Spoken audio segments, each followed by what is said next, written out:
Guesses on how long it takes to form a first impression? I have no doubt you're sizing me up right now and have already formed an impression. Research shows that most people make an impression of someone within the first 7 seconds.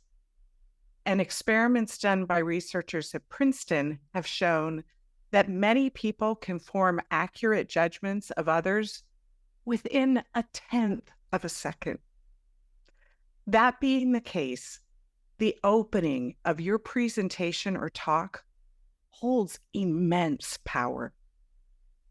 And how to capitalize on those magic moments is the question that we'll be exploring in this PowerSpeaking Live event. I'm Carrie Beckstrom, the host of this monthly series and the CEO of PowerSpeaking Incorporated. After this event, you can find this episode and all past episodes on the PowerSpeaking podcast, and we'll put a link in chat for your easy access. Now, I mentioned at the outset that openings hold immense power.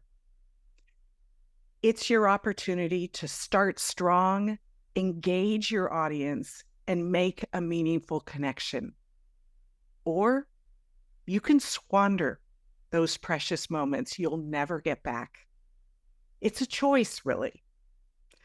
And my guess, given the fact that you've chosen to invest your time today in this topic, is that your choice is to learn how to best capitalize on those moments. And you are in luck because we have 2 expert panelists with us today who have immense experience on this subject. Part of it's been acquired through firsthand experience in the countless captivating openings that they've delivered throughout their career. Additionally, they have a wealth of experience in coaching VIPs, politicians, leaders, and professionals of all levels on how to hone this critical skill. First up, we have Josh Marks. Josh is the Senior Program Manager of Learning and Development at Sony Interactive Entertainment. And Josh, I know you're passionate about the intersection of the arts and learning, and you have a wealth of experience in both those fields. Josh started his career as a professional theater actor and director, and then transitioned to learning and development. Prior to joining Sony, Josh held positions at Facebook Meta and Plaid. And Josh, in speaking to you, I know you're very passionate about this topic and have some pretty strong opinions. I am, and I do. I really resonate with what you say. You really have such a brief opportunity to make an impression, and to squander it, as you said, is such a crime. We get so few opportunities to really engage people. So thank you for bringing me on here. I'm very excited to chat. Excellent. Thanks so much, Josh. I'm excited to get into it. Also joining us is Sarah Palmer. For those of you who tune in regularly to this event, you'll have seen Sarah on a number of occasions. Sarah is one of PowerSpeaking's master facilitators and coaches, and she is also our Director of Business Development in EMEA. And Sarah, I would guess that given the extensive experience you have coaching speakers at various events such as Cisco Live and the Global Women in Tech conferences, is that you have a lot of advice and examples of what works and what is sure to fall flat. Yes, yeah, absolutely, Carrie. And I'm really interested in what this discussion is going to bring, and welcome questions as well from the audience, so that we can make sure that we're right on target for today's talk. So yeah, let's see what the next hour brings. Yeah, thank you for mentioning that, Sarah. For all of you that are joining us, please do not hesitate to put your questions and your own advice and experiences in chat. We want this to be as interactive as possible. So let's get into it, starting with the why. I talked a little bit about why openings are so critically important. Can you elaborate on that, Sarah? Yeah, absolutely. There's been a lot of research done on this. And of particular relevance, I think, is the research done by Tony Buzan. Now, you may not have heard of Tony. He's a British researcher, but he's responsible for mind mapping. And all his research shows that, as you said, you don't get a second chance at a first impression. Those first few moments when you are in front of your audience are absolutely crucial. And because that's when you're learning the most. It's all those firsts. We don't forget our first kiss, our first job, our first swim in the ocean. All those things really stick in our minds. So it's important that when you start presenting, you really capture the audience's attention, because they're all listening. This is the one moment when you can guarantee 100% everybody is listening to you, hoping this is going to be a great presentation. So yeah, very, very important, and some great research. In fact, he goes on to say that's why babies learn so fast, because for them, everything is a first. So Mm. nice enough. Yeah, absolutely. And I think the other thing that's important to remember is first impressions are pretty lasting. Mhm. You of course can change them, but why put yourself in the position of starting off with a poor first impression that then you're trying to undo? Also, I think it's important to remember that so many people, when presenting, are very anxious. If you start strong, it's much more likely to put you more at ease, as opposed to faltering at the outset. It can be really unnerving. So, all kinds of reasons why you want to invest time in learning how to do this really well. And that is the key question, right? How? How do you capitalize on those moments? So, Josh, based on your experience, what are some of the key ingredients to an effective opening? Well, I really love this idea of needing to capture attention within a brief span of time. And I do hold to that 7-second rule. I do find that's quite accurate. But the flip side of that is that we're taking up the listener's time. And when somebody is listening to you, they're trying to decide very, very quickly whether or not this is relevant, whether or not this is important for them to listen to and pay attention to and lean and engage.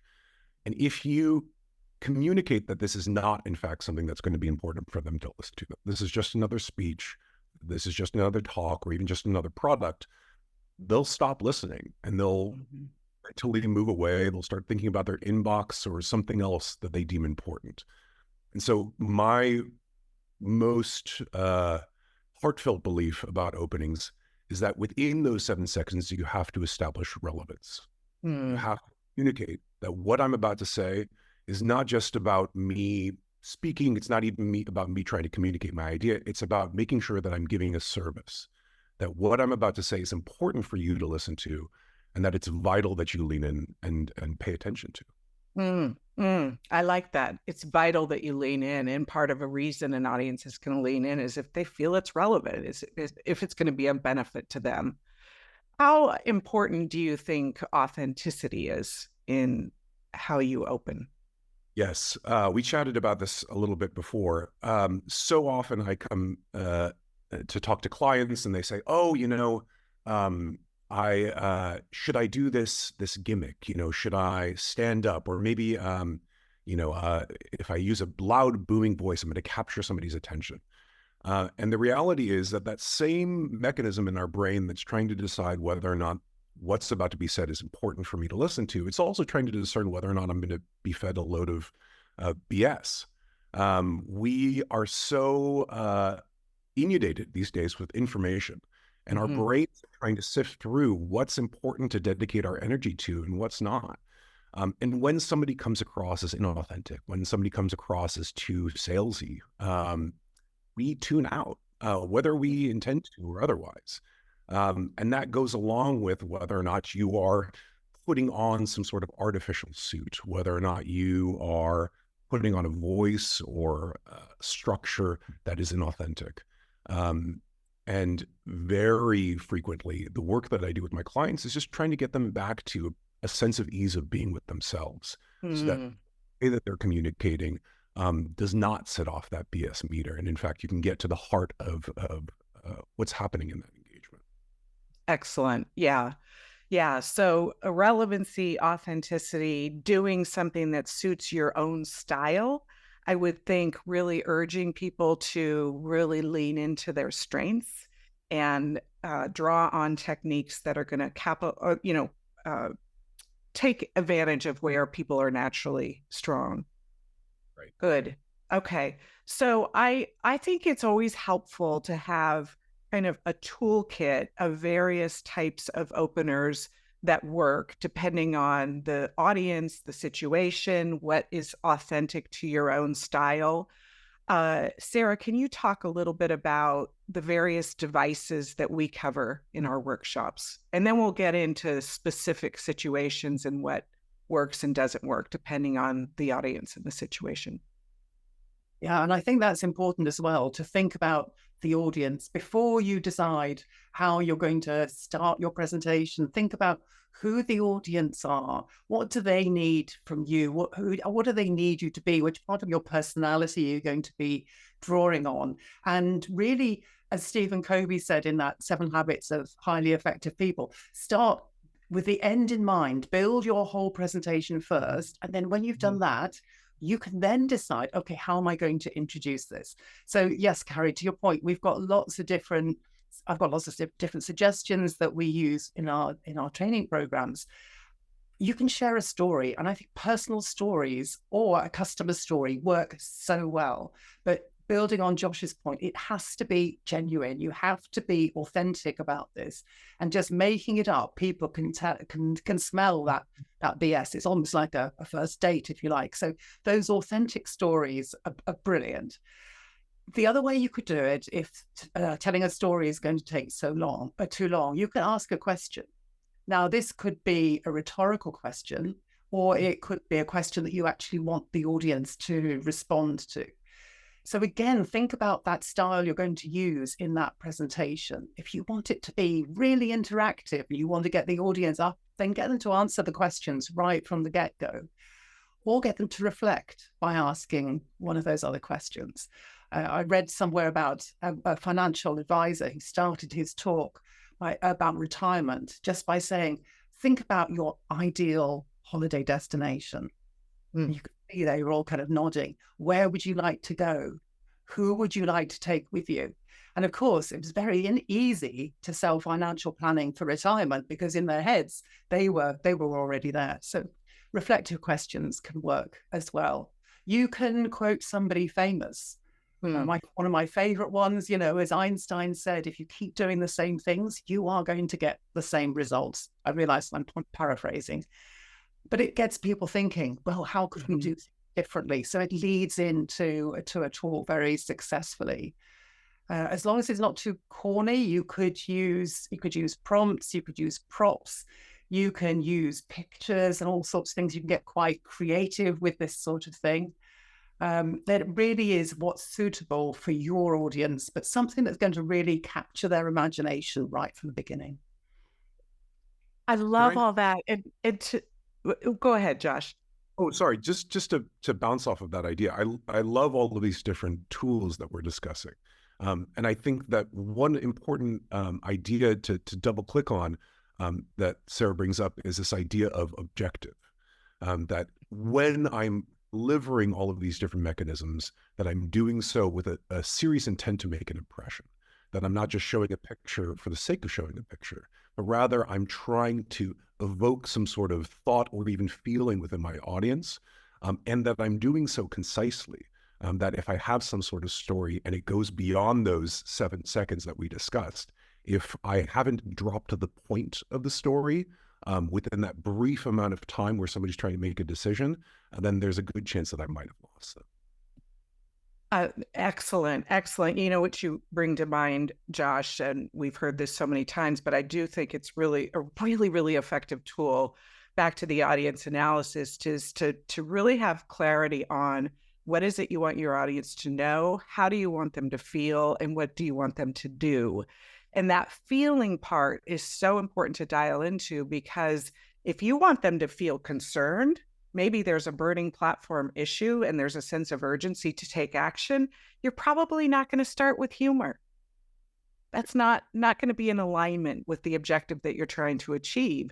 On the other hand, if you want your team to feel really inspired and excited about this new initiative, then you want to start with something more dramatic and compelling. So yeah, really getting into what's the objective and what's the outcome that I'm trying to achieve and what's going to be most relevant to my audience and really draw them in. I see that we have something from Izzy Walker. Given that I think the main function of the opening is to grab attention, I think it's helpful to build in an element of surprise, say by mentioning an unknown fact or a startling statistic, something that makes the audience think, gosh, how interesting. I didn't know that.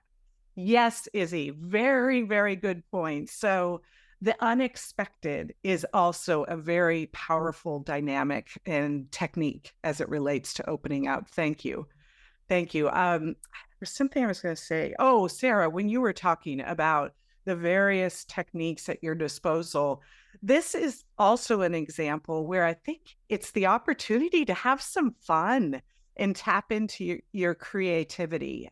We always say that presenting is not about you. It's about the audience. It's about the audience, making a connection with the audience, providing something of value.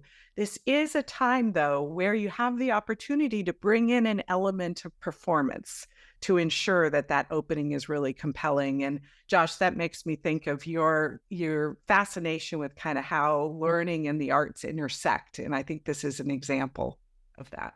Yeah, absolutely. Spectacle is a word that we use in theater a lot. And that 7-second window is, I would say, even more true within theater. You spend a lot of money on it. Sit down for an evening. You've decided to dedicate that entire evening to watching something, to being entertained, to hopefully feel something and be moved. And there's lots of different tricks that theater makers use in order to bring somebody in. When you sit down and you're waiting for the show to start, sometimes there's fog rolling into the stage. You're looking at this picture and you're immediately deciding whether or not you feel like this is going to be a good show. The flip side to that, of course, is that authenticity meter is still very much a factor. I remember this show that I saw as a bad example. There's a theater called MTC, normally does wonderful plays in New York. And I went with my wife to go see the show. And it was a one-man show. I won't say the name of it. But the actor started off the show. He comes onto the stage, very proud. He's silent. So he has that area of mystery. And then he did this gimmick where he looked across the stage and he made eye contact with as many of the audience members as he could. And in theory, it sounds like that would be something exciting. But it was so self-centered. And it was about him and had nothing do with the effect that he was trying to bring upon us. He was just trying to make a connection for connection's sake. And that lack of authenticity immediately disengaged everybody in the audience. And he was panned very publicly in the New York Times for that same moment. And so the only reason I bring that up is that's a moment in entertainment where he's trying to influence somebody, but because he was too far into an inauthentic message, he ended up losing an entire audience. Gosh, I can just visualize it. And just not falling flat. We talked about things that really work and things that fall flat. That's a great example. So let's get into different situations, starting big. So what advice do you have if you're like a keynote speaker at a big conference, big event? Josh, can you share some suggestions on things that work best in those kinds of situations? Yeah. I think Sarah touched on a lot of really great ways to begin a piece. I think metaphor is another thing to add on there. In that what we really want to do is we want to set the stage for what we should expect. And again, as you both said, whether or not that's making somebody feel um, excited about a new product, anxious for an upcoming obstacle. We want to make sure that we are delivering those first 7 seconds in ways that people know how the rest of this chat is going to go. And the magic of metaphor is that it really dips into that feeling center, that it immediately sets the tone for what we're about to talk about.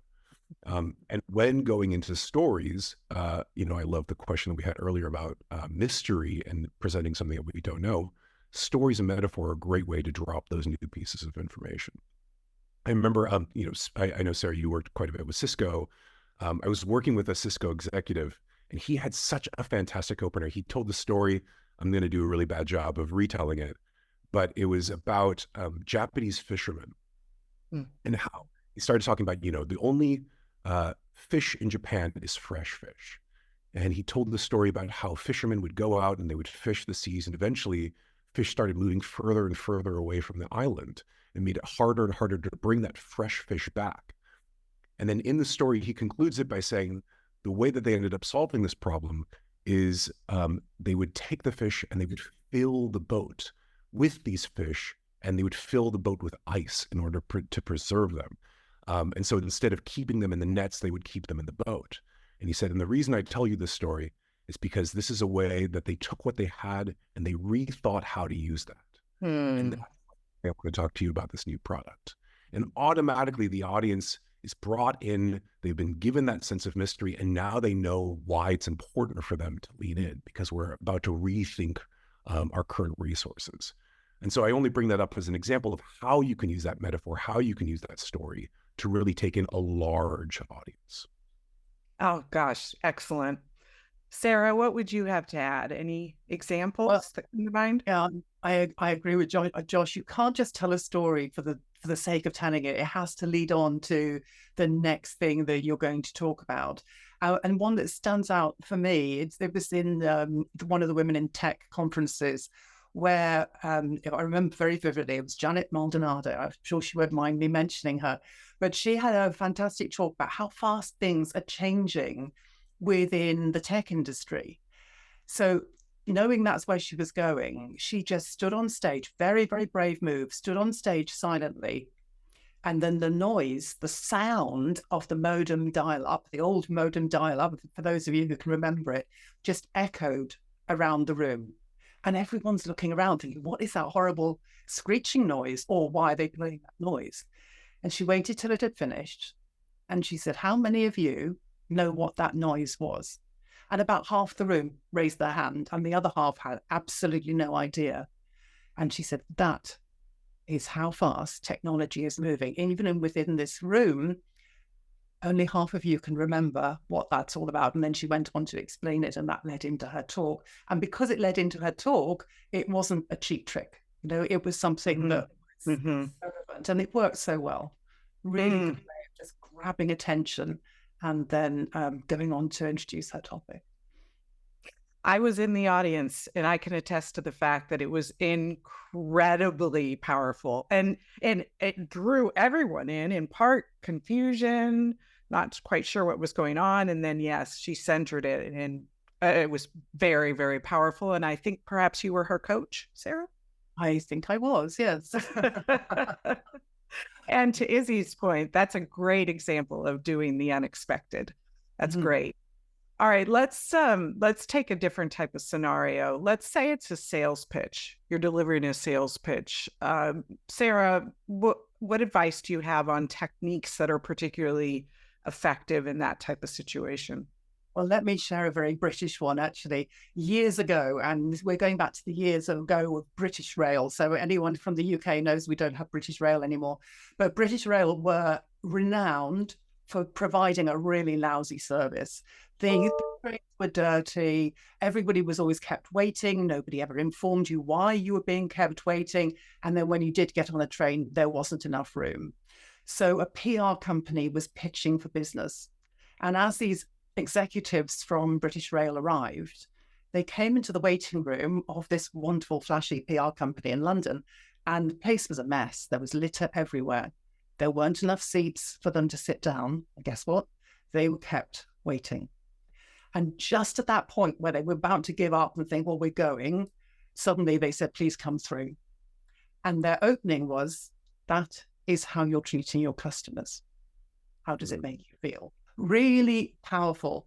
And I think the reason I'm telling that story, because I think that a good sales opening really makes sure that you address the problem. You speak the audience's language, but you understand the problem, the big issue that they need to solve, and then talk about how you can work together to solve that, but really show that you speak their language and you understand. Powerful. Very, very powerful. Josh, anything you wanted to add? Yeah, I think it's so important when trying to sell something that it is in fact focused on features. And most salesmen kind of intellectually understand this. A lot of the conversations that we had at Facebook, ironically, centered around Steve Jobs. And there's this very famous video of him releasing the first iPod. And in it, before him, most people would say, oh, here's this thing, it plays music, it has this amount of memory within it, the battery lasts this long. And all he did, came up on stage, and he reached into his pocket, and this was significant because at the time, you couldn't fit a music player within your pocket. He pulls it out, and he said, I can fit any amount of music that I want on this thing. And all I have to do is pull it out of my pocket. That's the first thing that he said. And immediately I knew exactly what that thing was about, exactly why you wanted it. And of course, he went on to go about the details, the price, but the bond that he built with the audience in terms of letting them know what feature was the most important for them, that this was portable and that this was revolutionary. Immediately, everyone clicked in and knew why it was important to listen. Yeah, Josh, you're making me think of something I don't think we've touched on. Another reason openings are so powerful is the hook factor. It's your opportunity to really make your talk memorable and the key point memorable. I say that because, and I would venture to guess that this is true for everyone in the audience. I can visualize that moment still. And how long ago was that? Yeah, more years than I care to share.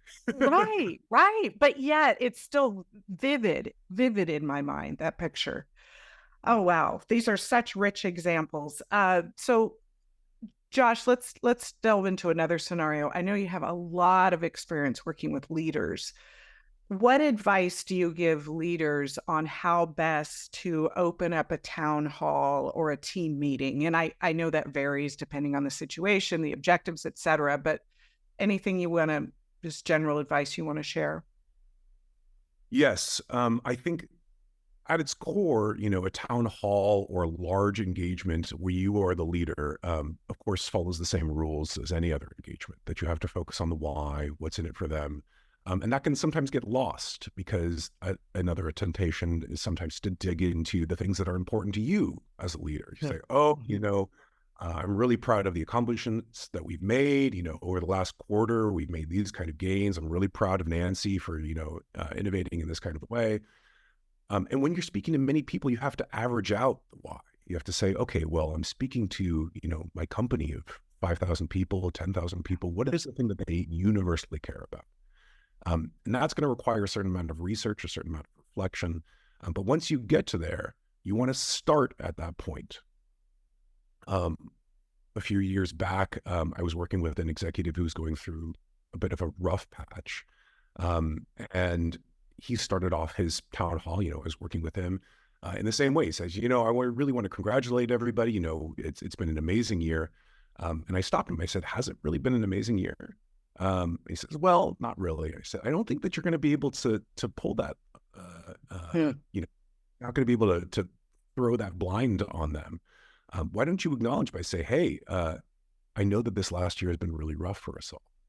And I know that we've had some layoffs, and I know that that really means a great deal to you all. And I want to address that loss, and I want to talk about why that's hard. And I also want to talk about how we're going to move forward, right? Because that way you build the bond. Because the greatest thing that leaders need from people, and the thing that they should be trying to obtain in a town hall is trust, because that's going to retain or stem attrition. That's going to increase engagement, increase productivity, is when people feel a sense of belonging and trust in their leader. And that should most of the time be the focus of those kind of engagements.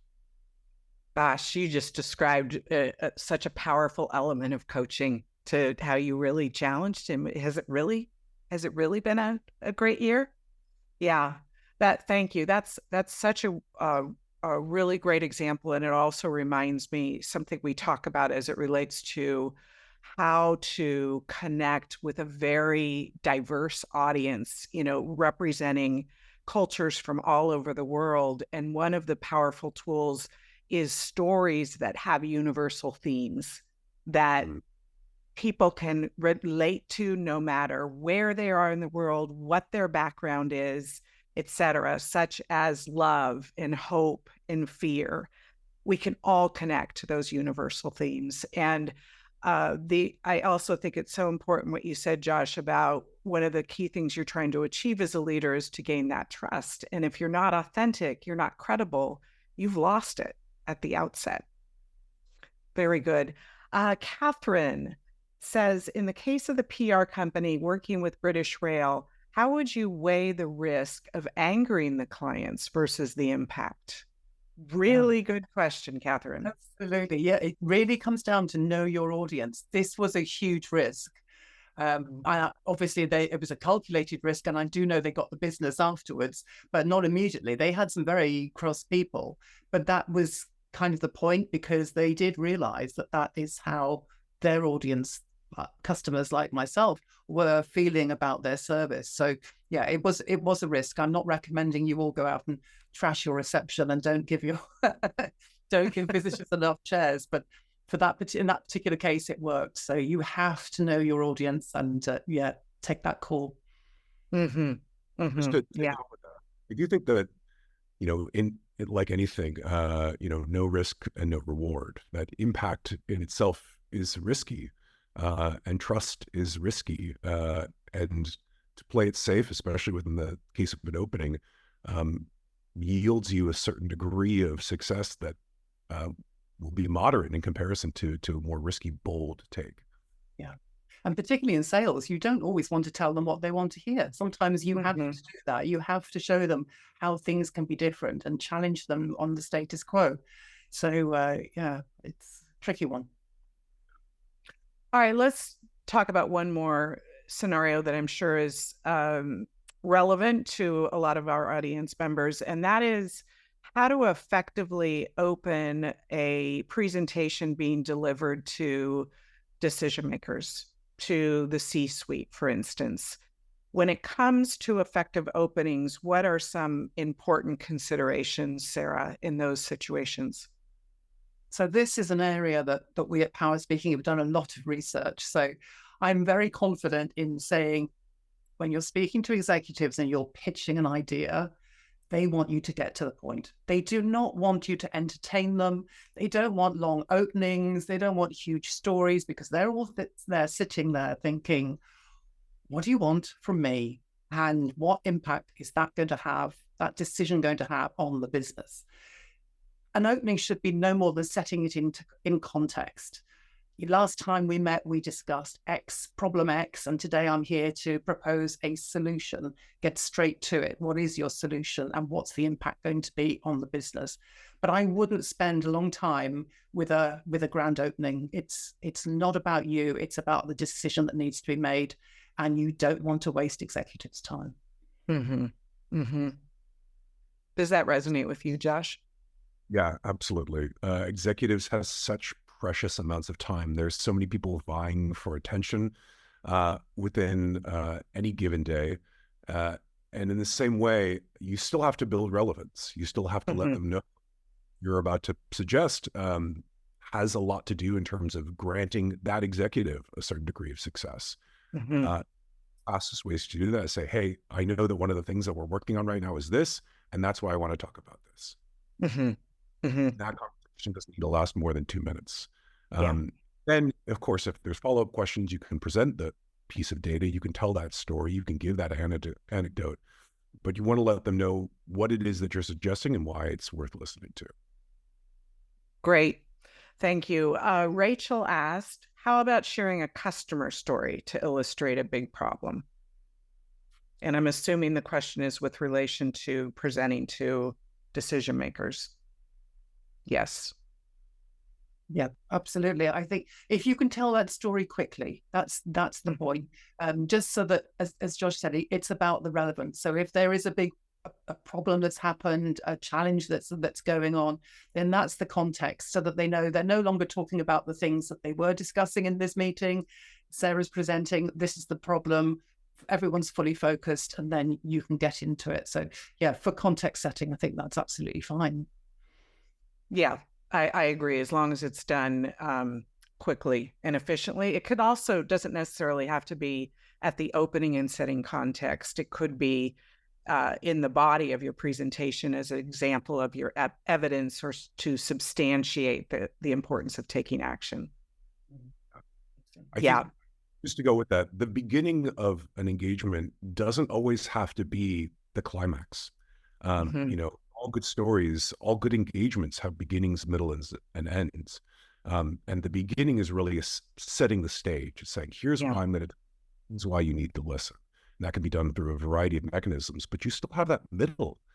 And that middle is where you present data, where you present process, where you increase confidence. And you don't need to do all of that up front. Yeah. All you got is set the stage. Yeah. Great. Excellent point. I was at an event once when somebody brought in a full-size cardboard cutout of George Clooney.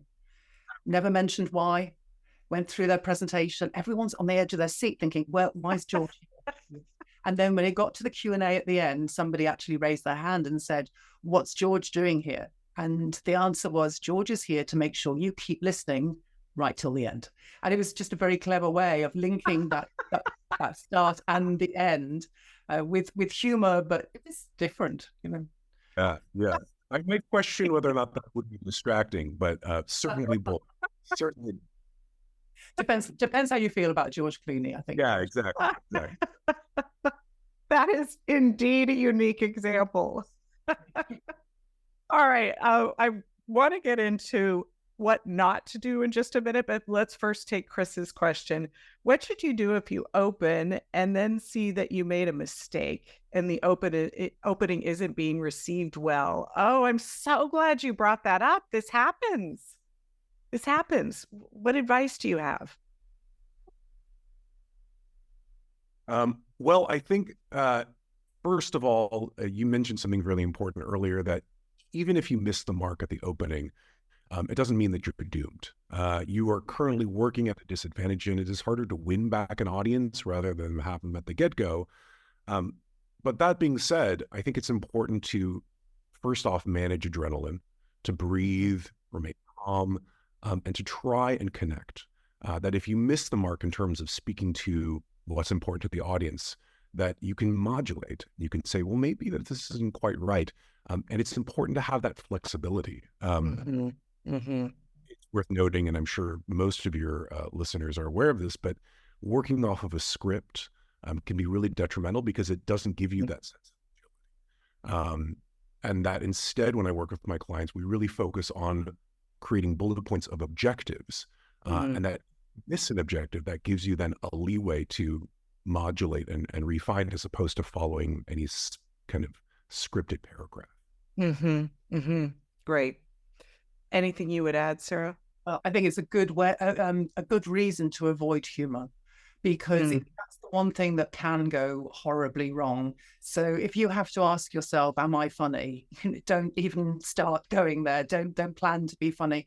But humor can go badly wrong. You may end up offending somebody, or there's someone in the audience who doesn't understand it, and so they feel a bit isolated. So I would just avoid it unless you know it's going to work. Or if you're making fun of yourself, that can work. That type of humor can work quite well, but really avoid that. And then if it doesn't go well, your opening, you can just say, as Josh said, just be genuine, be authentic, be yourself. Sometimes you find you've said it all too fast and no one's really caught what you're saying because that's the time you're most nervous. Mm-hmm. So it's not unknown for me just to say, let me say that again.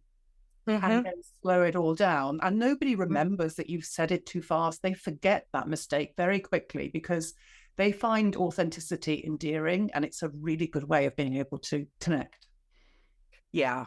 Yeah. And this is just such a great example of why it's so important to be prepared so you can be in the moment. So you are taking those cues in from your audience and you're adjusting depending on whether or not it's landing the right way. It takes a lot of skill and practice, really does. Okay, what are some things to avoid? We've talked a lot about techniques that work. What are some things in your experience that just fall flat? Sarah, you want to start us? Oh, well, my pet hate is people who introduce themselves and it's all about me, me, me. It's always about your audience. They're not here to hear about, hello, this is my name. And by the way, this is my fantastic achievements to date. They are guaranteed to feel bored. They're not interested that you got your 25-meter swimming when you were 10 years old. They really don't need to know any of your history since then. It's not relevant unless if you have to introduce yourself to give your credentials, because for some reason they don't know who you are, even when they signed up to this session, then introduce yourself a bit later on. But most people will know somebody will have introduced you, or if you're at an event, it will be on an app somewhere if they're interested. But yeah, guaranteed to hit that snooze button. As you can tell, I feel strongly about that one. I'll one up you. I think even worse than that is when you start off with housekeeping. Thank you all for joining me. I'm so happy that you're here. The bathrooms are behind you if you ever need to get up.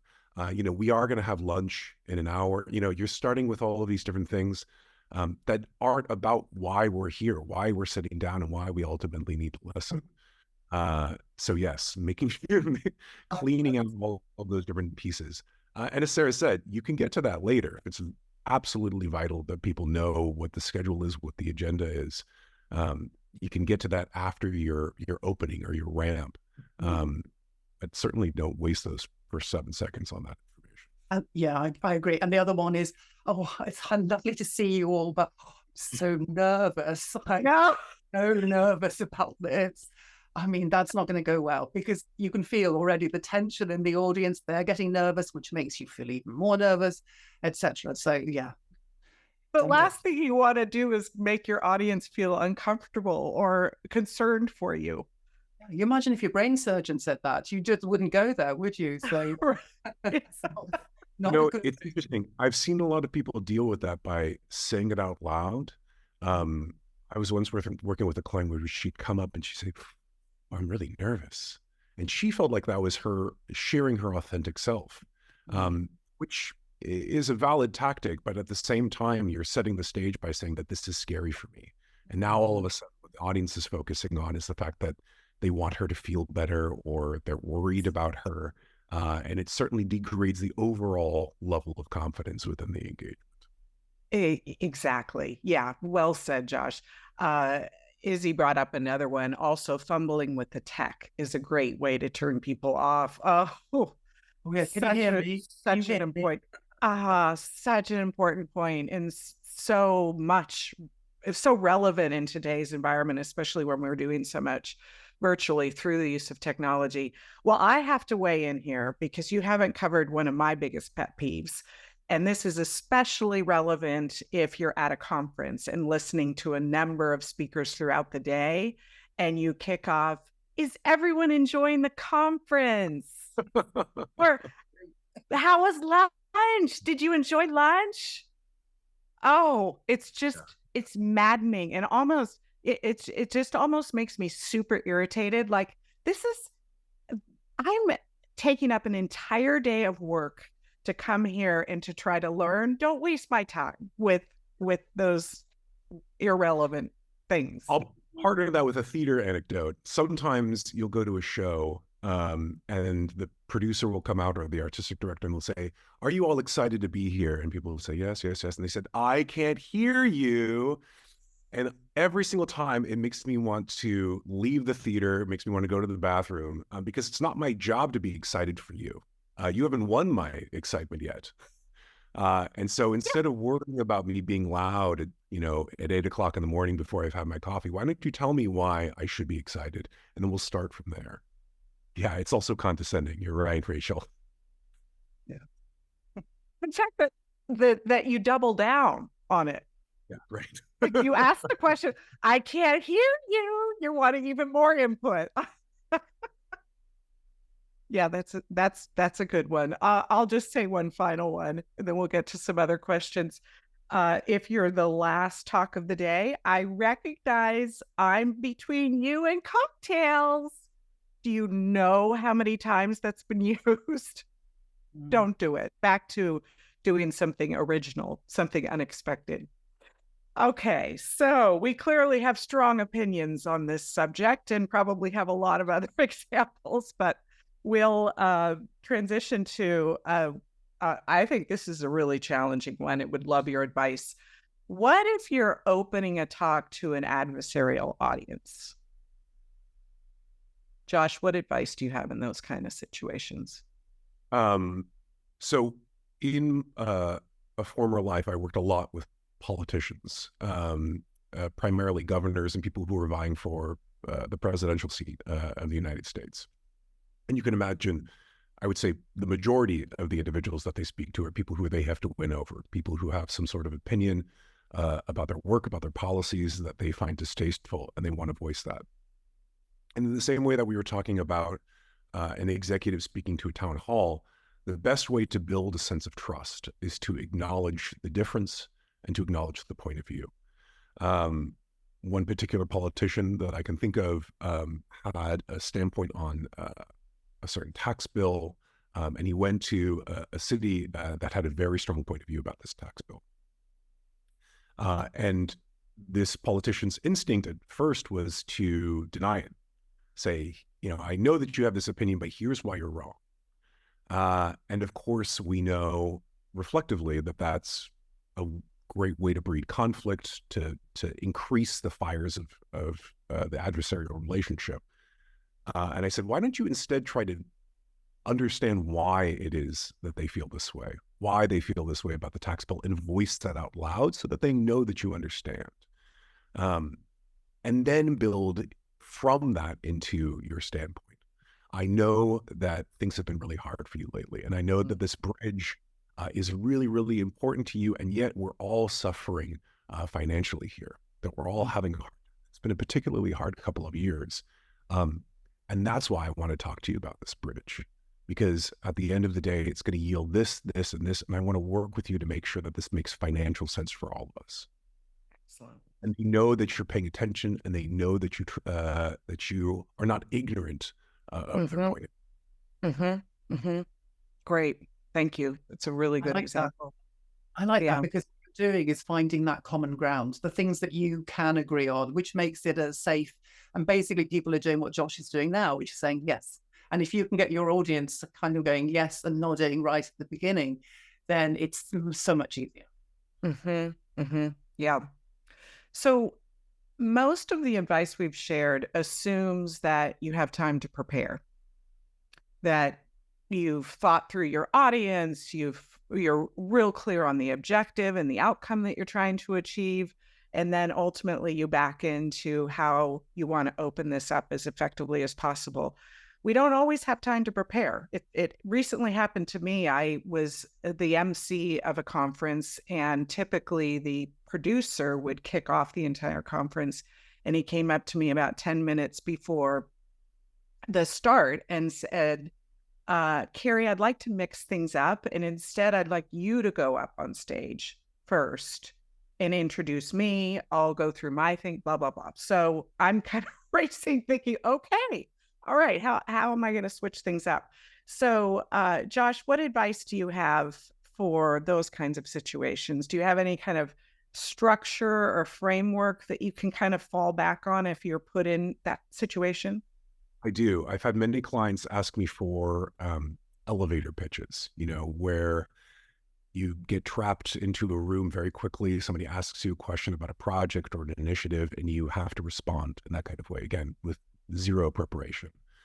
And so there's a structure that we've developed that's 4 steps, and it gives you 4 different prompts when responding to those kind of situations that can set you up for success. And it follows all of the different ideas that we've been discussing so far. But the first prompt is, I know one of the things that you're worried about is, or one of the things that you're concerned about or that you've been thinking about. The second prompt is, and that's especially important right now because, and that's why I want to talk to you about, because at the end of the day, what we both care about is XYZ. So the way that might sound is, one of the things I know that you're really concerned about is delivering a really fantastic opening. And that's especially important right now because we don't always have the opportunity to prepare. And that's why I want to talk to you about delivering really great stories and leaning on the structure, because at the end of the day, what we both want is a really effective structure that you can deliver within seconds. And what's magical about the structure is it's instantaneous and it connects to the listener. It immediately establishes relevance and it links that relevance to what it is that you want to talk about. So as long as you have that structure within your pocket and you genuinely know, or at least you can approximate what the listener cares about, is thinking about, goes to bed, worrying about, then you're going to prick their ears up and you're going to be able to begin to talk about your own initiative, your own engagement, your own product. It's powerful and intuitive. Yeah, that makes a lot of sense. Can you repeat it one more time for our audience? Sure, yeah. And there's a variety of ways that you can approach different words that you can use. But again, one of the things I know you're concerned about, and that's especially important right now because, and that's why I want to talk to you about, because at the end of the day, what we both want, or what we all want, is excellent. Excellent.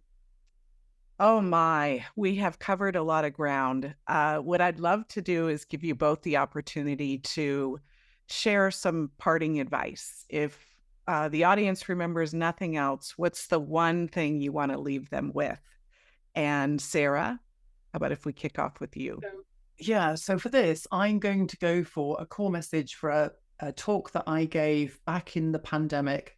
And the talk was all about this topic, really. And my advice is be memorable, be you. And I think that really sums up what we've been talking about. If you want your audience to remember who you are, I remember your message, you need to be authentic and you need to be able to deliver that opening in a really authentic way. So that would be my advice. Yeah. Excellent. Be memorable, be you. Mm-hmm.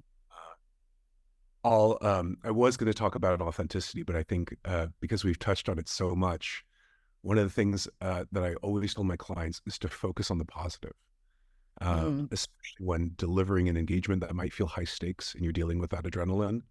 It can be really, really tempting within those first couple of seconds to say, oh gosh, I really hope I don't mess up. Oh man, what if I forget? What if the tech doesn't work? And to make a comparison to other levels of performance, Olympic skiers, if you're about to go down a hill and you think, oh, I really hope that I don't trip. Of course, your body is going to react. And the only thing that's going to end up happening is that you will in fact trip. But instead, if you say, oh gosh, I really hope I shave off 5 seconds of my time. Oh gosh, I really hope that people are moved through the speech, that they leave excited, that they talk about it with their friends. And that by putting yourself into that mindset, those first 7 seconds, you'll energetically shift in ways that will really make a change in the way that you show up. Wonderful. Yeah, the power of positive thinking is powerful indeed. Well, my Mine is commit. Commit to investing the time to ensure you capitalize on those first 7 seconds rather than squander them. It's a precious moment. You want to invest in it. Thank you so much. This has been very, very informative. I've learned a lot, and I think I can say the same for the audience. Thank you so much for joining us and for your engagement.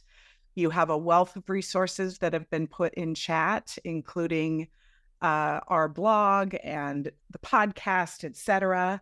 And before we close, I urge you, if there are other topics that you're interested in hearing about on future Power Speaking Live events, please put them in chat. The topic we covered today was a request that came from one of our listeners. So we welcome the input and advice. And I am going to close by sharing with you the topic we'll be covering next month, which is using communication to foster creativity.